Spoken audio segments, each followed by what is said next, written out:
அஸ்ஸலாமு அலைக்கும் வரஹ்மத்துல்லாஹி வபரகாத்துஹு. என்னங்க எல்லாரும் எப்படி இருக்கீங்க? நல்லா இருக்கீங்களா? Hope you all doing good. சிந்திக்க ஒரு நிமிடம். பிரசன்டட் பை அல் பகினா matriculation higher secondary school. Episode 21. Don't break the trust. அதாவது அடுத்தவங்க நம்ம மேலே வச்சிருக்கக்கூடிய நம்பிக்கையை உடைக்கிறது, இதை அமானிதத்தை வீணாக்குறது அப்படிங்கிறதையுமே இதுக்கு நம்ம சொல்லலாம்.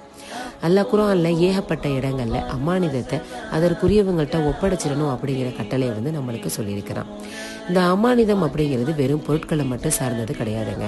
அடுத்தவங்க நம்ம கிட்ட ரகசியமா சொன்னது, நம்ம கிட்ட ஒப்படைக்கப்பட்டது, வாக்கு கொடுக்கப்பட்டது அப்படின்னு ஏகப்பட்ட விஷயங்கள் இந்த அமானிதத்துக்குள்ள இருக்குது. ஒருத்தவங்க நம்ம கிட்ட அமானிதமா ஒரு விஷயம் சொல்லியிருந்தாங்கன்னு சொன்னா அதை ரகசியமா நம்ம அமானிதமா வச்சிருக்கிறோங்க. அதை சரியான முறையில் கையாண்டா மட்டும்தான் நாளைக்கு மறுமை நாளில் ஷிராத் பாலத்தை கடக்கும்போது நம்ம வேகமாக கடந்து போக முடியும். அது மாதிரி யார் இந்த அமானிதத்தை பால்படுத்துகிறாங்களோ அவங்களுக்கு துன்புறுத்துகிற வேதனை இருக்குது அப்படிங்கிறதையுமா அல்லாஹ் சொல்லி காட்டுறான். ரசூல்லா சொன்னாங்க, இந்த அமானிதத்தை பால்படுத்துறது, அதாவது நம்பிக்கையை உடைக்கிறது நயவஞ்சகனுடைய குணம் அப்படின்னு சொன்னாங்க. ஸோ இன்னைக்கான மாற்றமாக டோன்ட் பிரேக் த ட்ரஸ்ட் இருக்கட்டும். அஸ்ஸலாமு அலைக்கும் வரஹ்மத்துல்லாஹி வபரகாத்துஹு.